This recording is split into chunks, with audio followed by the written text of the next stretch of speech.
How to open a trading account in Exness. First of all, open the app on your device and make sure you are logged in.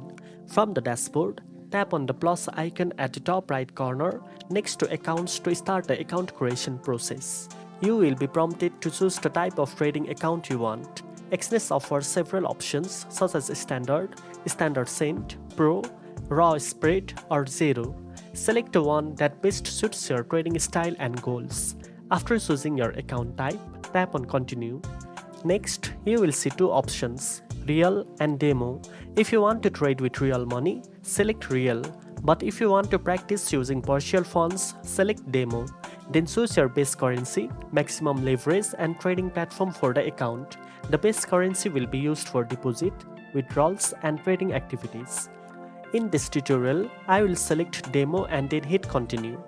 After that, set a strong password for your trading account to keep it secure. Once completed, tap Create Account. Your new trading account will now appear in your dashboard. From here, you can deposit funds, start trading, and access all the trading tools Exness provides. Remember to always verify your account and complete KYC if you haven't already to ensure smooth deposit, withdrawals, and trading. Now you know how to open a trading account in Exness. If you found this video helpful, don't forget to like, share and subscribe for more trading tips. Thanks for watching and I'll see you in the next one.